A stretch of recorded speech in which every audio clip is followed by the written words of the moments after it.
ತಲೆಯ ಮೇಲೆ ತೆಂಗಿನಕಾಯಿ ಬಿದ್ದು 1.5 ವರ್ಷದ ಕಂದಮ್ಮ ದಾರುಣವಾಗಿ ಮೃತಪಟ್ಟಂತಹ ಘಟನೆ ಬ್ರಹ್ಮಾವರದಲ್ಲಿ ನಡೆದಿದೆ. ಮೃತ ಮಗುವನ್ನ ದಕ್ಷ ಎಂದು ಗುರುತಿಸಲಾಗಿದೆ.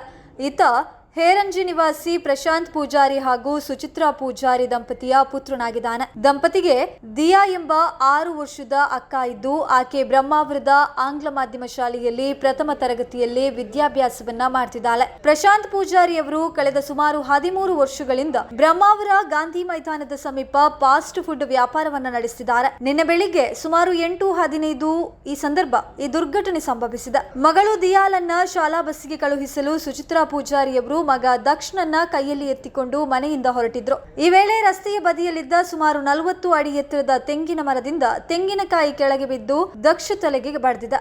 ಗಂಭೀರವಾಗಿ ಗಾಯಗೊಂಡಿದ್ದ ಮಗುವನ್ನ ತಕ್ಷಣ ಮಣಿಪಾಲದ ಕೆಎಂಸಿ ಆಸ್ಪತ್ರೆಗೆ ದಾಖಲಿಸಿ ಚಿಕಿತ್ಸೆಯನ್ನ ನೀಡಲಾಗಿತ್ತು. ವೈದ್ಯರು ಶಸ್ತ್ರಚಿಕಿತ್ಸೆ ನಡೆಸಿದ್ರು. ತಲೆಯ ಮೆದುಳಿಗೆ ತೀವ್ರ ಪೆಟ್ಟಾಗಿದ್ದ ಕಾರಣ ಚಿಕಿತ್ಸೆ ಫಲಕಾರಿಯಾಗದೆ ಮಗು ಮೃತಪಟ್ಟಿದೆ.